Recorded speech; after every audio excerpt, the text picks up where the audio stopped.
فرماتے ہیں کہ جب بندہ رجوع لاتا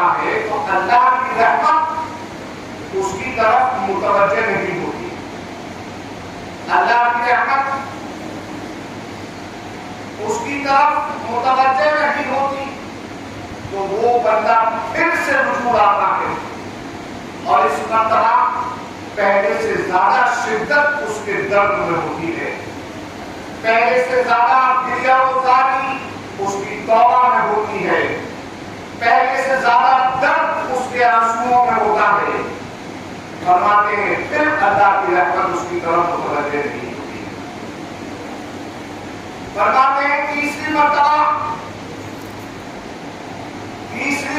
فرماتے ہیں وہ بندہ مایوس نہیں ہوتا اللہ کی رحمت سے،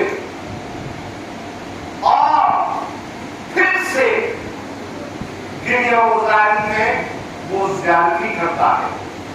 تو کہتے ہیں تیسری مرتبہ اللہ رب العزت اپنے فرشتوں کو مخاطب فرماتا ہے اور ارشاد فرماتا ہے یا ملائکتی قد استحییت من عبادی فلیس لہ غیری، اے میرے فرشتوں میں حیا کرتا ہوں اپنے اس بندے سے۔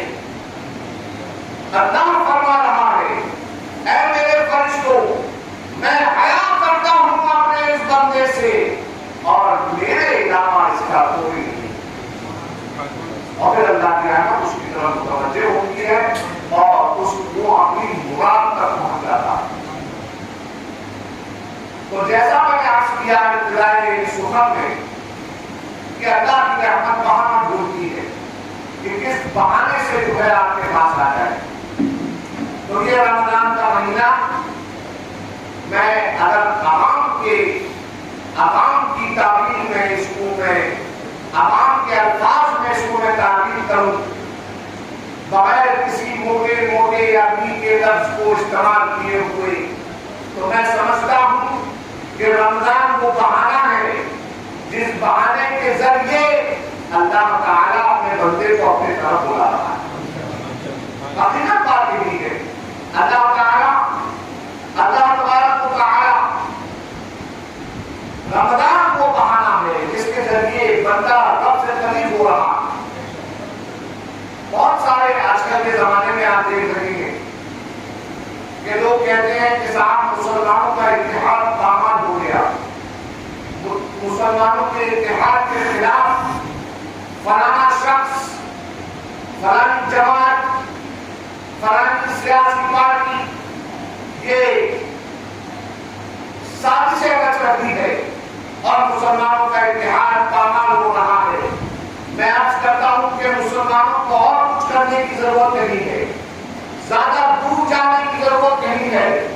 اپنے دین کے شعائر یعنی وہ چیزیں جو اس کے دین کا ستون ہے، اگر صرف ان کی طرف توجہ کر لے پوری طریقے سے تو مسلمان اپنے آپ کو پہچان جائے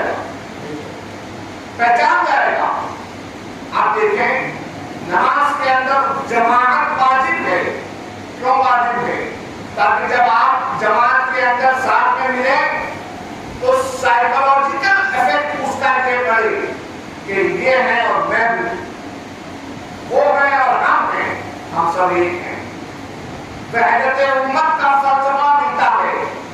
حج کی دیکھ لو، حج کی مثال دیکھ لو، جب سب کے سب اللہ کی بارگاہ میں ننگے بدن بغیر سلا ہوا کپڑا تن پہ ڈھانکے ہوئے صدر پوشی کر کے اللہ کی بارگاہ میں اس عرفات کے میدان میں کھڑے ہوئے ہیں اور گریہ وزاری کرتے ہیں، وہاں پہ توحید امت کا فلسفہ ملتا ہے۔ زکات میں دیکھ لو، مالداروں کے دلوں میں اللہ تعالیٰ نے توفیق عطا کرتی ہے کہ وہ اپنے مال کا صدقہ نکالتے ہیں، اپنے مال کی زکات نکالتے ہیں، جہاں سے کیا توحید امت کا اظہار ہوتا ہے۔ رمضان میں دیکھ لو ماشاءاللہ، رمضان میں جو کہتا ہے کہ مسلمانوں کے درمیان خلفشار ہے، مسلمان الگ ہیں، میں عرض کرتا ہوں کہ رمضان کے درمیان مسلمانوں کے علاقے میں آنے دیکھ لو، جو یہاں پر رونق تم کو دیکھنے ملے گی وہ تمہیں کہیں دیکھنے نہیں ملے گی۔ یہ تمام معاملات آپ کو یہ اس لیے عرض کر رہا ہوں کہ آج ہماری قوم کا مورل بہت ڈاؤن ہو چکا ہے۔ ہماری قوم مایوسی کی طرف جا رہی ہے، مگر یاد رکھو میرے بھائیوں، ابھی اسلام زندہ ہے، ابھی قرآن باقی ہے، ابھی اسلام زندہ ہے، ابھی قرآن باقی ہے۔ وہ کون سی ہجری تھی؟ دو ہجری، مہینہ کا شعبان تھا، جس مہینے کے اندر روزے کی فرضیت سورہ بقرہ کے ذریعے کے توسط سے آیت نمبر 183 سے لے کر 185 اللہ تبارک و تعالیٰ نے اس فرضیت کو نافذ فرمایا۔ اور اس کے اگلے مہینے رمضان کا مہینہ تھا، جس کی 17 تاریخ کو 313 نفر خالی ہاتھ، بغیر کسی ساز و سامان کے، بغیر کسی ظاہری طاقت کے، بدر کے میدان میں اپنے سے 3 گنا بڑے دشمن سے جا بھڑے، 3 گنا بڑے دشمن سے جا بھڑے، اور سبحان اللہ ان کی نعت میں اللہ تعالیٰ نے اسی قرآن میں نازل فرمایا وَكَمْ مِنْ فِئَةٍ قَلِيلَةٍ غَلَبَتْ فِئَةً كَثِيرَةً بِإِذْنِ اللَّهِ، اور کتنے ایسے چھوٹے گروہ ہیں کہ جن کی تائید اللہ تعالیٰ بڑے گروہ کے ذریعے اپنے حکم سے فرما دیتا ہے۔ یہی مہینہ رمضان کا 8 ہجری، تاریخ 20 رمضان،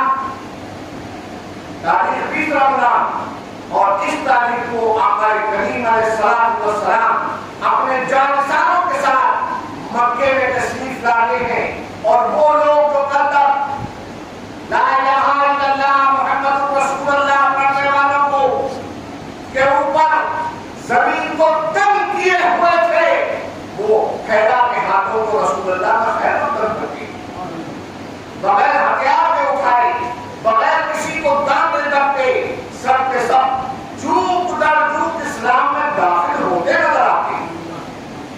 یہ اسلام کی برکت ہے۔ تو میرے بھائیوں، میرے دوستوں، یہ مہینہ رمضان کا جو ابھی گزرا ہمارے اور آپ کے اوپر، اس کا اگر آپ فلسفہ پڑھیں گے تو آپ کو معلوم ہوگا کہ حقیقت بات یہ ہے کہ اللہ تبارک و تعالیٰ نے ہم لوگوں کو یہ جو دین کے ارکان کی، چاہے وہ نماز کے روپ میں ہو، چاہے وہ روزے کے روپ میں ہو، چاہے وہ حج و زکات کے روپ میں ہو، یہ ارکان اسلام جو اللہ نے عطا فرمائے ہیں، یہ عماد الدین جو اللہ نے عطا فرمائے ہیں، یہ دراصل ہماری امت کو آپس میں مضبوط رکھنے اور رہنے کے لیے ایک بہانہ ہے۔ یہ بات غور کریں، ہم پورا فلسفے پہ غور کریں۔ دین پر عمل صرف کھانا پوری کے لیے نہ کریں، بلکہ دین پہ عمل اس لیے کریں کیونکہ دین پہ عمل کرنا اس میں ہماری بھلائی ہے۔ درود شریف پڑھیں، اللہم صلی علی محمد وعلی آل سیدنا محمد کما تحب وترضى وتقوم بتمام الملك الحي القيوم۔ حضرات گرامی، میرا خیال ہے کہ یہ انصاف نہ ہوگا کہ اگر آج ہم یہاں خوشیاں منائیں اور ہمارے کچھ بھائی دنیا کے اس خطے میں جسے غزہ کہتے ہیں، وہاں پر ہمارے بھائی اس وقت بے یار اور مددگار، جن کے خون کو سیہونی طاقتوں نے اپنے لیے حلال سمجھ لیا ہے، آج ہم عید کے موقع پر، عید کا مطلب ہوتا ہے خوشی منانا، عید کا مطلب ہوتا ہے خوشی۔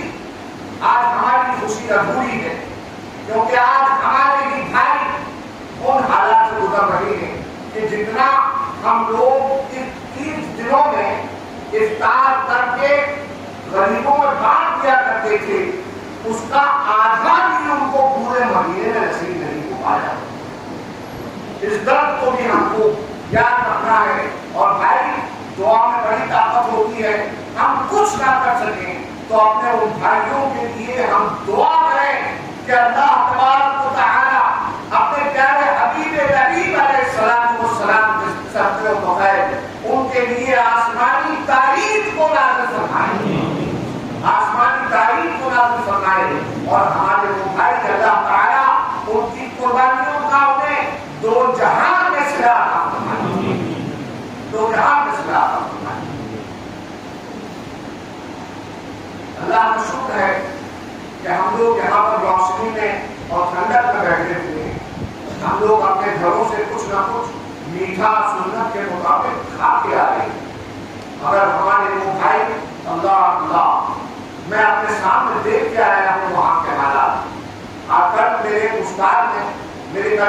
استاد سے میری بات ہوئی تو میں نے ان کو عید کی مبارکباد دی.